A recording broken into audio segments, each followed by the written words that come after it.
Okay, we're starting with Chapter 8, Part 2 right now. In the 1930s, President Roosevelt was granted by Congress special powers on his own to lower or raise tariffs with foreign countries. Since that time, there has been the Trade Expansion Act of 1962 that gave the president even more powers. And in 1974, more powers came to the president by Congress in the Trade Reform Act of 1974. The 1974 Trade Reform Act also established the fast track process by which the president can speed through special trade negotiations. So, in addition to that, in 2002, there was a Bipartisan Trade Promotion Authority Act giving the president even quicker powers. All right, if we look back over the last 150 years, Congress has been granting to the president far-reaching emergency powers, not just trade emergency powers, but any emergency powers. We could go back to the Civil War to see all kinds of presidential emergency powers. If in the Civil War you were trading with the enemy, the president could have certain penalties for you. There were in World War II in World War I there were special emergency powers. Then in 1933, in about 4 years into the Great Depression, the president was given the power to close every bank in the U.S. for a number of days until he could orderly have them reopened. Again, emergency powers. 1976, we officially got the National Emergencies Act that allows the president to declare a state of emergency that may last up to 1 year. Congress can extend it beyond that 1 year. In 1977, Congress passed the International Emergency Economic Powers Act that allows the president to place restrictions on importing or exporting goods during emergencies and allows the president to order the seizure of foreign assets held in U.S. banks. Don't think these powers have not been used. The president has used these powers to impose sanctions within the past 50 years against Nicaragua, South Africa, Panama, Libya, Haiti, Serbia, Sudan, Burma, Afghanistan, and Iraq. It can include bans on imports, exports, air flights, and shipping. In 2001, Congress passed the Patriot Act, which stands for Providing Appropriate Tools Required to Intercept and Obstruct Terrorism. Don't be surprised if your telephone messages are being intercepted by the national government. The act modifies immigration laws and gives the national government greater flexibility to seize the property of those who commit terrorist acts. Obviously, the Patriot Act, since its initial passage in 2001, has been somewhat of a political football.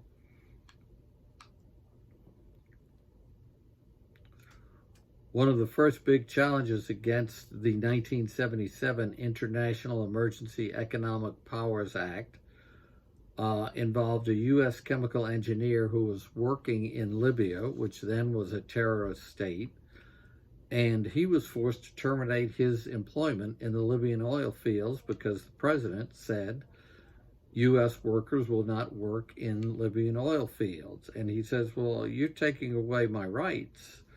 And the Supreme Court simply ruled that in emergencies, as Congress has declared, or given the president the right to declare, in emergencies, people get inconvenienced, and that's just how it is. We all know, or should know, some of the history of Cuba, how it became a socialist state, or a communist state actually, in 1959 under Fidel Castro. And the United States, following that change, it banned basically all foreign travel and trade with Cuba for a long time. In fact, after the Soviet Union collapsed in 1991, Congress even tightened further the trade laws. They've since been loosened.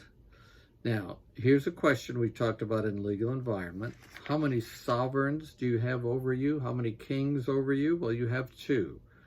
The state is a sovereign power over you, like the state of West Virginia, the state of Nevada, or you have, and you have the United States. So you have two kings over you.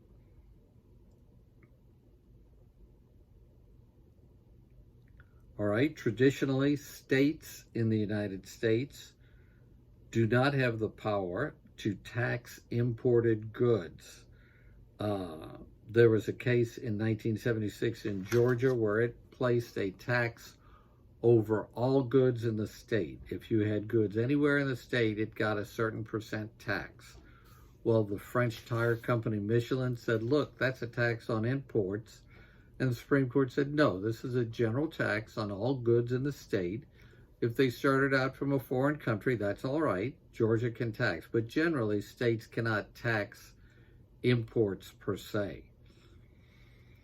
We know the Commerce Clause of the United States Constitution gives a massive amount of power to the national government.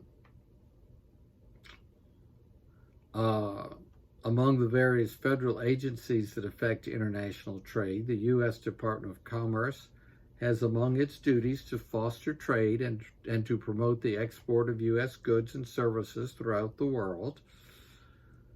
The Department of Commerce also attempts to resolve complaints by U.S. firms that foreign governments are unfairly blocking access to U.S. markets. In 2003, Congress created, of course, the Homeland Security Department and blended various existing federal agencies all under one agency, the Homeland Security Department.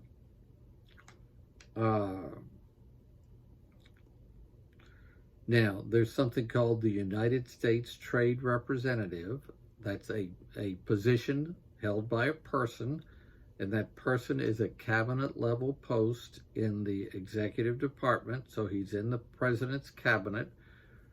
The United States Trade Representative reports directly to the president and carries on all trade treaty negotiations on behalf of the United States.